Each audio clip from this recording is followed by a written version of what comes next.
یہ مغفرت کی رات ہے، یہ رات بخشش کی رات ہے۔ احادیث میں یہ مضمون ملتا ہے کہ اس رات قبیلہ بنو کلب کی بکریوں کے بالوں کی تعداد کے مطابق گناہگار جہنم سے آزاد کر دیے جائیں گے۔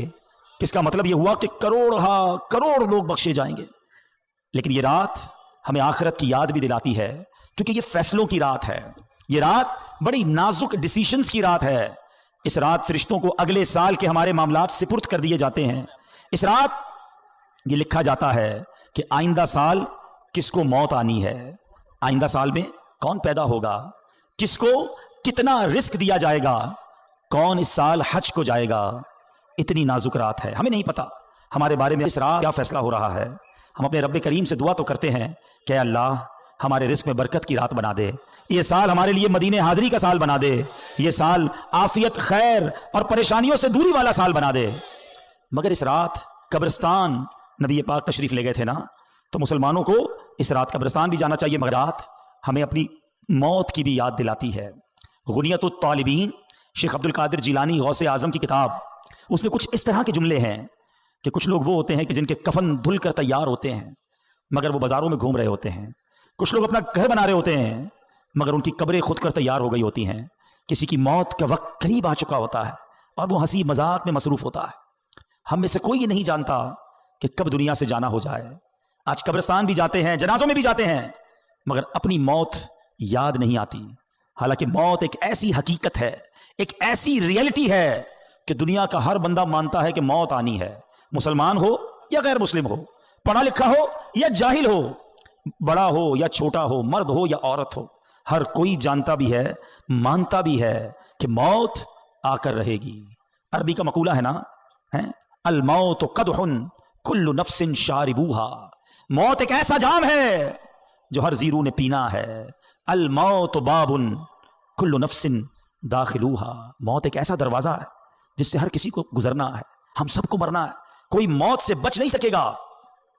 مگر آج رات یہ طے کرنا ہے کہ ہم نے موت کی تیاری کتنی کی ہے، ہم نے اپنی آخرت کی تیاری کتنی کی ہے۔ آئیے میں آپ کو ایک عبرتناک، دل کے تاروں کو ہلا دینے والا واقعہ سناتا ہوں۔ جلیل القدر تابعی ہیں حضرت سیدنا حسن بصری رحمۃ اللہ تعالی علیہ، اپنے گھر کے دروازے پر آپ کھڑے ہوئے تھے تو وہاں سے ایک جنازہ نکلا، تو آپ بھی اٹھ کھڑے ہوئے، چل دیے۔ آپ نے دیکھا کہ جنازے کے ساتھ ایک چھوٹی بچی زارو کتار روتے روتے جنازے کے ساتھ جا رہی ہے اور کہہ رہی ہے، بابا جان آج مجھ پر وہ وقت آیا کہ پہلے کبھی نہ آیا تھا۔ حضرت سیدنا حسن بصری رحمۃ اللہ تعالی علیہ نے جب یہ درد بھری آواز سنی تو بے قرار ہو گئے، اشک بار ہو گئے، اور یتیم بچی کے سر پر ہاتھ پھیرتے ہوئے فرمایا، بیٹی تم پر نہیں بلکہ تمہارے مرحوم بابا جان پر وہ وقت آیا ہے کہ آج سے پہلے کبھی نہیں آیا تھا۔ دوسرے دن آپ نے اسی چھوٹی بچی کو دیکھا کہ آنسو بہاتی قبرستان کی طرف جا رہی ہے۔ حضرت سیدنا حسن بصری رحمۃ اللہ تعالی علیہ بھی اس بچی کے پیچھے پیچھے قبرستان کی طرف چل دیے۔ قبرستان پہنچ کر وہ چھوٹی بچی اپنے والد مرحوم سے لپٹ گئی۔ حضرت سیدنا حسن بصری رحمۃ اللہ تعالی علیہ ایک جھاڑی کے پیچھے چھپ گئے کہ دیکھوں وہ بچی والد کی قبر کے ساتھ کیا کرتی ہے۔ اب اس بچی نے اپنا رخسار، اپنا منہ جو ہے اپنے والد کی قبر پر رکھا، اور وہ بچی کیا کہنے لگی ذرا غور سے سنیے گا۔ وہ بچی کہتی ہے، کیا کہتی ہے، بابا جان آپ نے اندھیرے میں چراغ اور غم خوار کے بغیر قبر کی پہلی رات کیسے گزاری؟ اے بابا جان کل تو گھر میں نے چراغ جلایا تھا، آج رات آپ کی قبر میں کس نے چراغ روشن کیا؟ اے بابا جان کل رات اندھیرے میں گھر کے اندر میں نے آپ کے لیے بچھونا بچھایا تھا، بستر بچھایا تھا، آج رات آپ کا بچھونا کس نے بچھایا ہوگا؟ اے بابا جان کل رات گھر کے اندر میں نے آپ کے ہاتھ پیر دبائے تھے، آج قبر میں ہاتھ پاؤں کس نے دبائے ہوں گے؟ اے بابا جان کل میں نے آپ کو پانی پیش کیا تھا، آج قبر میں آپ کو پیاس لگی ہوگی تو کس نے پانی دیا؟ اے بابا جان کل رات آپ سو رہے تھے تو میں نے آپ کے جسم پر چادر اڑائی تھی، آج قبر میں آپ کے جسم پر کس نے چادر اڑائی ہوگی؟ آپ کے چہرے پر پسینہ آتا تھا تو بابا جان میں اپنے رومال سے آپ کا پسینہ صاف کرتی تھی، اے بابا جان آج کس نے قبر میں پسینہ صاف کیا ہوگا؟ اے بابا جان کل رات تک آپ جب مجھے پکارتے تھے میں لبیک کہہ کے آپ کے پاس آ جاتی تھی، اب اگر آپ نے مجھے یاد کیا ہوگا تو کس نے، کیا میں آپ کے پاس تو نہیں آ سکی؟ بہرحال یہ باتیں کرتی رہی، آنسو بہاتی رہی۔ حضرت سیدنا حسن بصری رحمۃ اللہ تعالی قریب ہی تھے، آپ کے بھی آنسو نکل آئے۔ آپ بچی کے پاس آئے اور آ کر بچی سے کہا کہ بیٹا یوں نہ کہو، بلکہ بابا جان سے یوں پوچھو کہ بابا جان دفن کرتے وقت تو ہم نے آپ کا چہرہ قبلے کی طرف کیا تھا، بابا جان کیا اب بھی آپ کا چہرہ قبلے کی طرف ہے یا بدل دیا گیا ہے؟ اے بابا جان آپ کو قبر میں صحیح سلامت رکھا گیا تھا، کیا اب بھی آپ کا جسم سلامت ہے یا کیڑوں نے کھا لیا ہے؟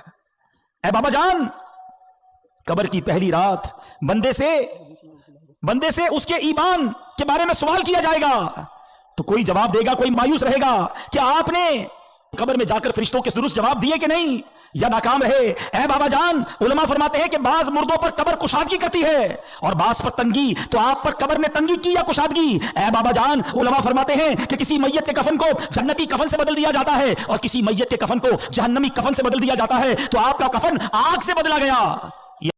ادھر رب ناراض ہوا تو کوئی بچانے والا نہیں ہوگا، اس وقت کی شرمندگی بھی کام نہیں آئے گی، اس وقت توبہ بھی نہیں کر سکیں گے۔ زندہ ہیں تو توبہ بھی کر سکتے ہیں، اور سنو میرے رب کی رحمت بہت بڑی ہے، میرے رب کی رحمت بہت بڑی ہے، ایک بار سچے دل سے توبہ کر لو تو وہ مالک معاف فرما دیتا ہے، وہ بڑا کریم ہے، وہ بڑا رحیم ہے، بس دل سے معافی مانگنی ہے۔ معافی مانگنے کے لیے کوئی بڑا اہتمام کرنا ضروری نہیں، بس وہ دل کا ایک کنیکشن چاہیے۔ کیسا کنیکشن؟ ایک بار حضرت عمر فاروق رضی اللہ تعالیٰ عنہ کے سامنے ایک شرابی آ گیا، ہاتھ میں شراب کی بوتل تھی۔ حضرت عمر فاروق نے فرمایا بتاؤ کیا ہے اس میں؟ اس کے پاس تو شراب تھی، اس کو پتا تھا میں شراب کی بوتل دے دوں گا تو حضرت عمر فاروق تو بڑے فوراً فیصلہ سنا دیں گے، میں مارا جاؤں گا۔ اس شرابی نے پتہ کیا کیا؟ دل ہی دل میں اللہ سے عرض کرنے لگا مولا آج بچا لے، آج عمر کے سامنے ذلیل ہونے سے بچا لے مولا، اب شراب نہیں پیوں گا، اللہ سچی توبہ کرتا ہوں دل ہی دل میں۔ آپ ذرا تصور کریں کہ اگر سامنے حضرت عمر کھڑے ہیں، ادھر یہ شرابی کھڑا ہے، مگر اتنی دیر میں اس نے اللہ سے بات کی، سچی بات کی، سچی توبہ کی۔ وہ بندہ کہتا ہے حضرت عمر سے حضور شراب نہیں ہے، اس میں سرکہ ہے، اس بوتل میں سرکہ ہے۔ حضرت عمر نے فرمایا دکھاؤ کیا ہے۔ اس شرابی نے ڈرتے ڈرتے وہ بوتل حضرت عمر کے ہاتھ میں دی، وہ شراب سرکہ بن گئی تھی۔ یہ ہے میرا مالک، یہ ہے کریم مولا، توبہ قبول کرنے والا، میری ماں سے زیادہ مجھے چاہنے والا، مگر بندہ ہے کہ سچی توبہ نہیں کرتا۔ اے میرے پیارے اسلامی بھائیوں، کب تک گناہ کرتے رہیں گے؟ کب تک رب کو ناراض کرتے رہیں گے؟ کب تک نمازیں قضا کرتے رہیں گے؟ کب تک جھوٹ بولتے رہیں گے؟ کب تک اپنی آنکھوں کو حرام سے بھریں گے؟ شراب پینے والا کب تک شراب پیتا رہے گا؟ ماں باپ کو ستانے والا کب تک یہ کرے گا؟ مرنا نہیں، دنیا سے جانا نہیں، اللہ کی بارگاہ میں پیش نہیں ہونا۔ آؤ توبہ کر لیتے، آؤ معافی مانگ لیتے، بولو نا رب سے کہ اللہ معاف کر دے، ہو گئے گناہ، اللہ معاف کر دے، اب نہیں کروں گا گناہ، مالک معاف کر دے، کمزور ہوں، پہلے بھی توبہ کی، استقامت نہیں ملی، مولا معاف کر دے، تجھ سے نہیں مانگوں گا تو کس سے مانگوں گا مالک، بندہ تیرا ہوں، معاف کر دے۔ اے اللہ آج توبہ بھی کرتا ہوں، توبہ پر استقامت بھی تو ہی دے دے مالک، معاف کر دے۔ اے اللہ میں اپنی ماں سے جب بھی معافی مانگنے گیا، ماں نے مجھے معاف کیا، مالک تو ماں سے زیادہ چاہنے والا ہے، معاف کر دے۔ اب نماز قضا نہیں کروں گا مولا، معاف کر دے۔ اب حرام روزی نہیں کماؤں گا مولا، معاف کر دے۔ اب جھوٹ نہیں بولوں گا مالک، معاف کر دے۔ حرام نہیں دیکھوں گا مولا، میری مجھے معاف کر دے۔ اے اللہ جو جو گناہ کیے آج سب مانتا ہوں، آج سر جھکاتا ہوں، اقبال جرم کرتا ہوں، مگر تو کریم ہے مولا، معاف کر دے۔ کریم سے جب بھی معافی مانگی جاتی ہے، کریم کرم کرتے ہیں مولا، تو سب سے بڑا کریم ہے، معاف کر دے۔ آؤ میرے پیارے اسلامی بھائی، کر لو سچی توبہ، کر لو پکی نیت۔